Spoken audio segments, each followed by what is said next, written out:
Hi all, അസ്സലാമു അലൈക്കും. Welcome back to Sulnaz kitchen. ഇന്നത്തെ റെസിപ്പി നല്ല ടേസ്റ്റി ആയിട്ടുള്ള ഒരു അടിപൊളി പൂരി റെസിപ്പിയാണ്. സാധാരണ പൂരി ഉണ്ടാക്കുമ്പോൾ നമുക്ക് മാവ് നന്നായിട്ട് കുഴച്ചെടുക്കണം. അതുപോലെ തന്നെ നമുക്ക് നല്ലപോലെ പരത്തി അത് കട്ട് ചെയ്തൊക്കെ എടുക്കണം. അതുപോലെ പ്രസ്സും ചപ്പാത്തിക്കോലും ഒക്കെ വേണം. ഇത് അങ്ങനെയൊന്നുമല്ല. ഇതാകുമ്പോൾ നമുക്ക് പ്രസ്സോ ചപ്പാത്തിക്കോലോ മാവ് കുഴച്ചെടുക്കുകയോ ഇങ്ങനെയൊന്നും വേണ്ട. അതുപോലെ തന്നെ എത്ര നേരം വേണമെങ്കിലും നല്ല ഫ്ലഫി ആയിട്ടിരിക്കും. ഒട്ടും തന്നെ എണ്ണ കുടിക്കുകയില്ല. ഭയങ്കര സിമ്പിളായിട്ട് തയ്യാറാക്കി എടുക്കാൻ പറ്റുന്ന നല്ല ഈസി ആയിട്ടുള്ള ഒരു അടിപൊളി വെറൈറ്റി പൂരിയാണ്. എല്ലാവർക്കും ഇഷ്ടമാവും. ഇത് ഒരു തവണ ഉണ്ടാക്കി കഴിഞ്ഞാൽ പിന്നെ നിങ്ങൾക്ക് വീണ്ടും വീണ്ടും ഉണ്ടാക്കി കഴിക്കാൻ തോന്നും. പിന്നെ പൂരി നിങ്ങൾ ഈ ഒരു രീതിയിൽ മാത്രമേ ചെയ്തെടുക്കുകയുള്ളൂ. അപ്പോൾ ഇതെങ്ങനെയാണ് തയ്യാറാക്കുന്നതെന്ന് നോക്കാം. അപ്പോൾ നമ്മുടെ ഇന്നത്തെ ഈ ഒരു പൂരി തയ്യാറാക്കാനായിട്ട് ആദ്യം തന്നെ ഞാനിവിടെ ഒരു പാത്രത്തിലേക്ക് 1/2 കപ്പ് അളവിൽ പിളർപ്പ് ഉഴുന്നാണ് ഇട്ട് കൊടുക്കുന്നത്. മുഴുവൻ ഉഴുന്നാണെന്നുണ്ടെങ്കിലും എടുക്കാവുന്നതാണ്. അങ്ങനെയാണെന്നുണ്ടെങ്കിൽ 1/4 കപ്പ് അളവിൽ എടുത്താൽ മതിയാവും. ഈ വീഡിയോ കണ്ടുകൊണ്ടിരിക്കുമ്പോൾ തന്നെ സുൽനാസ് കിച്ചൺ ചാനൽ ആദ്യമായിട്ട് കാണുന്നവരാണെങ്കിലും ഇതുവരെയും കണ്ട് സബ്സ്ക്രൈബ് ചെയ്യാത്തവരും പ്ലീസ് ഒന്ന് സബ്സ്ക്രൈബ് ചെയ്തേക്കണേ. ഒപ്പം തന്നെ ഈ വീഡിയോ നിങ്ങൾക്ക് ഇഷ്ടപ്പെടുകയാണെങ്കിൽ ലൈക്ക് ചെയ്ത് ഷെയർ ചെയ്ത് സപ്പോർട്ട് ചെയ്യാനും മറക്കരുത്.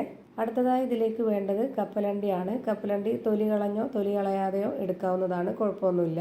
ഈ ഒരു കപ്പലണ്ടി എടുത്തിട്ടുള്ളത് 1/2 കപ്പ് അളവിന് 3/4 കപ്പാണ്. ഇതും കൂടെ ഈ ഒരു ഉഴുന്നിലേക്ക് ഇട്ട് കൊടുക്കാം. എന്നിട്ട് ഇത് രണ്ടും കൂടെ നന്നായിട്ടൊന്ന് കഴുകിയെടുക്കണം. നല്ലപോലെ കഴുകിയെടുത്തതിന് ശേഷം ഇതിലേക്ക് വെള്ളം ഒഴിച്ചു കൊടുത്തിട്ട് ഇത് നല്ലപോലെ ഒന്ന് കുതിരാനായിട്ട് വെയിറ്റ് ചെയ്യണം. ഞാനിവിടെ ഒരു 3 മണിക്കൂറാണ് കുതിരാനായിട്ട് വെച്ചിരുന്നത്. നല്ലപോലെ കുതിർന്ന് കിട്ടിയാൽ മാത്രമേ ഈ ഒരു പലഹാരം നല്ല പെർഫെക്റ്റ് ആയിട്ട് നല്ല ടേസ്റ്റി ആയിട്ട് കിട്ടുള്ളൂ.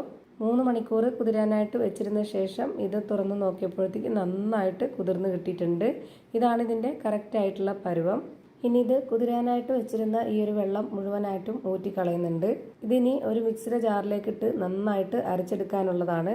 ആ ഒരു കുതിരാൻ വേണ്ടി വെച്ചിരുന്ന വെള്ളവും ഒഴിച്ചു കൊടുത്ത് അരച്ചെടുക്കണമെങ്കിൽ അങ്ങനെ ചെയ്യാം. ഞാനിതിലേക്ക് അതെടുക്കാത്തത് നമ്മൾ വെള്ളം ഒഴിച്ചു കൊടുക്കുന്നതിൻ്റെ കണക്ക് കാണിക്കാൻ വേണ്ടിയിട്ടാണ്. ഞാനിപ്പോൾ ഇത് മുഴുവനായിട്ടും ഈ ഒരു ജാറിലേക്ക് ഇട്ട് കൊടുത്തിട്ടുണ്ട്. ഇനി ഇത് അരച്ചെടുക്കാനായിട്ട് ഒരു 1/2 കപ്പ് അളവിലാണ് ആദ്യം വെള്ളം ഒഴിച്ചു കൊടുക്കുന്നത്. എന്നിട്ട് ഇത് നന്നായിട്ട് അരയ്ക്കണം. അരച്ചിട്ട് നല്ല ടൈറ്റായിട്ട് അരയാതെ വരുന്ന ടൈമിൽ വീണ്ടും ഒരു 1/2 കപ്പ് വെള്ളവും കൂടെ ഒഴിച്ചെടുത്തിട്ട് ഞാനിതാ ഇതുപോലെ നന്നായിട്ട് അരച്ചെടുത്തിട്ടുണ്ട്. എത്രയും നന്നായിട്ട് അരച്ചെടുക്കുന്നോ അത്രയും നന്നായിരിക്കും നമ്മുടെ ഈ ഒരു പലഹാരവും. ഞാനിപ്പോൾ ഇത് ഒഴിച്ചു കൊടുക്കുമ്പോൾ നിങ്ങൾക്ക് ഇതിൻ്റെ പരുവം കണ്ടപ്പോൾ തന്നെ മനസ്സിലായിട്ടുണ്ടാവും. ഇതാണ് ഇതിൻ്റെ കറക്റ്റ് ആയിട്ടുള്ള പരുവം. ഈ ഒരു 1/2 കപ്പ് മെഷർമെൻറ്റ് കപ്പിന് 2 കപ്പ് വെള്ളമാണ് ഞാൻ ഇതിലേക്ക് ആകെ ഒഴിച്ചു കൊടുത്തിട്ടുള്ളത്. ഞാനിപ്പോൾ ഇവിടെ ഒരു സ്പൂൺ കൊണ്ട് കോരി കാണിച്ചു തരാം ഈ മാവിൻ്റെ കറക്റ്റ് ആയിട്ടുള്ള പരുവം. ഇതാണ് ഇതിൻ്റെ കറക്റ്റ് ആയിട്ടുള്ള പരുവം. ഈ ഒരു കട്ടിയിൽ വേണം നമ്മൾ മാവ് തയ്യാറാക്കി എടുക്കാനായിട്ട്. ഇത് തൊട്ട് നോക്കുമ്പോൾ തന്നെ കണ്ടില്ലേ, ഒട്ടും തന്നെ തരികളില്ലാതെ നല്ല നൈസായിട്ടാണ് അരച്ചെടുത്തിട്ടുള്ളത്. ഇതുപോലെ നന്നായിട്ട് അരച്ചെടുക്കണം. എന്നാൽ മാത്രമേ നമ്മുടെ ഈ ഒരു പലഹാരം നല്ലപോലെ കിട്ടുള്ളൂ. ഇനി നമുക്ക് ഇതിലേക്ക് ഇട്ട് കൊടുക്കേണ്ടത് ഗോതമ്പ് പൊടിയാണ്. ആദ്യം തന്നെ ഞാൻ ഇതിലേക്ക് ഇട്ട് കൊടുക്കുന്നത് 250 ml കപ്പിൻ്റെ അളവിൽ 1/2 കപ്പ് ഗോതമ്പ് പൊടിയാണ്. പിന്നെ ഇതിലേക്ക് ആവശ്യത്തിനുള്ള ഉപ്പിട്ട് കൊടുക്കാം. ഉപ്പിട്ട് കൊടുത്തതിന് ശേഷം നമുക്കിത് കൈ വെച്ചിട്ട് നല്ലപോലെ ഒന്ന് മിക്സ് ആക്കി എടുക്കണം. ഇതുപോലെ നന്നായി മിക്സ് ചെയ്തെടുത്തതിന് ശേഷം ഇനി ഇതിലേക്ക് 1 കപ്പ് ഗോതമ്പ് പൊടി കൂടെ ഇട്ട് കൊടുക്കണം. ഈ ഒരു പാത്രം ചെറുതായതുകൊണ്ടാണ് ആദ്യം ഇതുപോലെ നന്നായിട്ട് യോജിപ്പിച്ചെടുത്തതിന് ശേഷം പിന്നീട് 1 കപ്പ് ഗോതമ്പ് പൊടിയോടെ ഇട്ട് കൊടുക്കുന്നത്. നിങ്ങൾ ഇതുപോലെ മിക്സ് ചെയ്തെടുക്കുന്നത് വലിയ പാത്രത്തിലോ അല്ലാന്നുണ്ടെങ്കിൽ കൗണ്ടർ ടോപ്പിലോ ആണെന്നുണ്ടെങ്കിൽ ഒന്നിച്ച് തന്നെ 250 ml കപ്പിൻ്റെ അളവിൽ 2.5 കപ്പ് ഗോതമ്പ് പൊടി ഇട്ട് കൊടുത്തിട്ട് ഇതുപോലെ നന്നായിട്ട് യോജിപ്പിച്ചെടുക്കാവുന്നതാണ്. നമ്മൾ സാധാരണ പൂരിക്ക് മാവ് കുഴച്ചെടുക്കുന്ന പോലെ അതിൻ്റെ ഒട്ടും ആവശ്യം വരുന്നില്ല. ഇങ്ങനെ പൂരി തയ്യാറാക്കാനായിട്ട് ഭയങ്കര സിമ്പിളാണ്. മാവ് ദാ ഒട്ടും തന്നെ ടൈറ്റില്ലാതെ നല്ല ലൂസായിട്ടാണ് ഇരിക്കുന്നത്. ഇതുപോലെ കയ്യിൽ ഒട്ടിപ്പിടിക്കുന്ന പരുവം വരുമ്പോൾ നമ്മൾ ഇതിലേക്ക് കുറച്ച് ഓയിലൊന്ന് ഒഴിച്ചു കൊടുക്കണം. ഓയിൽ ഒഴിച്ചു കൊടുത്തതിന് ശേഷം മാവ് ഇതുപോലെ നന്നായിട്ടൊന്ന് ഒതുക്കിയെടുക്കാം. ഓയിൽ ഒഴിച്ചു കൊടുത്ത് ഇതുപോലെ മാവ് ഒന്ന് ഒതുക്കി കൊടുത്തു കഴിഞ്ഞാൽ പിന്നെ നമ്മൾ ഇതിൽ നിന്ന് മാവ് എടുത്ത് ബോൾസ് ആക്കി എടുക്കുന്ന സമയത്ത് നല്ല നീറ്റായിട്ട് കിട്ടും. അതിനു വേണ്ടിയാണ് ഇങ്ങനെ ചെയ്യുന്നത്. ഇനി നമുക്ക് ഇതിൽ നിന്ന് കുറച്ച് മാവ് എടുത്തിട്ട് ഇതുപോലെ ഒന്ന് ബോൾസ് ആക്കി എടുക്കാം. ഇനി നമുക്ക് ഓരോരുത്തർക്കും എത്ര വലിപ്പത്തിലാണോ പൂരി വേണ്ടത് അതിനനുസരിച്ചുള്ള വലിപ്പത്തിൽ ബോൾസ് തയ്യാറാക്കി എടുക്കാം. ഞാനിപ്പോൾ ഇതാ മുഴുവൻ മാവിലും ഇതുപോലെ ബോൾസ് ആക്കി എടുത്തിട്ടുണ്ട്. ഇനി ഇതൊന്ന് പരത്തിയെടുക്കാനായിട്ട് ഞാൻ ഇതുപോലെ ഒരു സ്റ്റീലിൻ്റെ പാത്രമാണ് എടുത്തിട്ടുള്ളത്. അതിലേക്ക് കുറച്ച് ഓയിലൊന്ന് ബ്രഷ് ചെയ്ത് കൊടുക്കുന്നുണ്ട്. നമ്മൾ സാധാരണ പ്രസ് ചെയ്യാനുള്ള അത്രയും മാവ് കട്ടിയില്ല, നല്ല ലൂസായിട്ടാണ് ഇരിക്കുന്നത്. അതുകൊണ്ടാണ് നമ്മൾ ഇതുപോലൊരു പാത്രത്തിൽ പരത്തിയെടുക്കുന്നത്.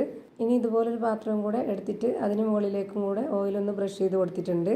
ഇനി ആ ഒരു ബോൾസ് ഇതിലേക്ക് വെച്ച് കൊടുത്തതിന് ശേഷം ഇതുപോലെ ഈ പാത്രം തിരിച്ച് വെച്ച് ഇതുപോലെ ഒന്ന് പ്രസ് ചെയ്ത് കൊടുത്താൽ മതി.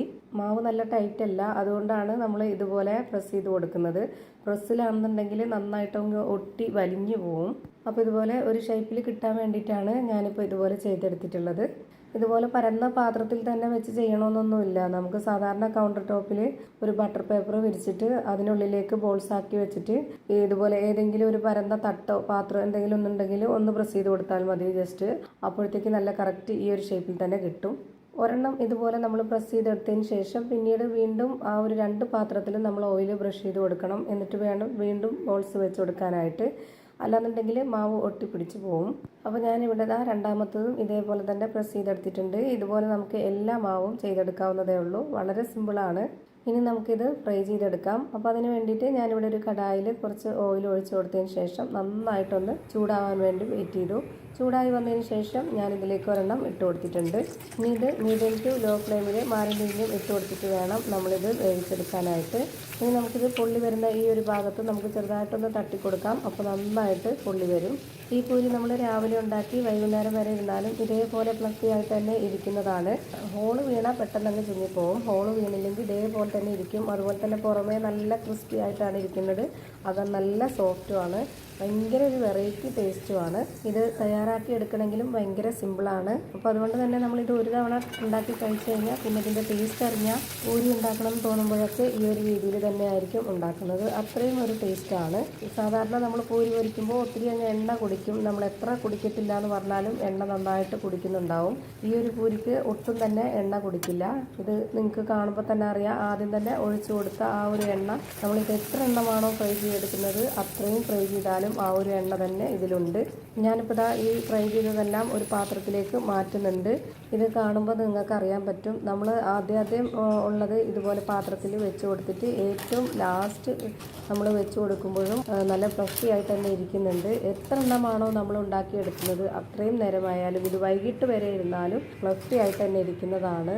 ഇതിൽ ഹോള് വീണാൽ മാത്രമേ ഇത് ചുങ്ങി പോകുള്ളൂ. അല്ലാന്നുണ്ടെങ്കിൽ ഇതേപോലെ തന്നെ ഇരിക്കുന്നതാണ്. പുറമേ നല്ല ക്രിസ്പിയും അത് നല്ല സോഫ്റ്റും ആയിട്ടിരിക്കുന്ന ഒരു കിടിലൻ പൂരിയാണ്. അപ്പോൾ ഇത്രയേ ഉള്ളൂ ഇന്നത്തെ വീഡിയോ ഇഷ്ടമായാൽ ലൈക്ക് ചെയ്യാനും കമൻറ്റ് ചെയ്യാനും ഷെയർ ചെയ്യാനും മറക്കരുത്. അതുപോലെ തന്നെ ഞാനിടുന്ന പുതിയ വീഡിയോസ് നോട്ടിഫിക്കേഷനായിട്ട് കിട്ടുന്നതിന് വേണ്ടി സബ്സ്ക്രൈബ് ചെയ്ത് ബെല്ലൈക്കൺ അമർത്തി അതിൽ ഓൾ എന്ന ഓപ്ഷൻ എനേബിൾ ചെയ്ത് കൊടുക്കാനും മറക്കരുത്. പുതിയൊരു വീഡിയോയുമായി വീണ്ടും വരും. Thank you for watching.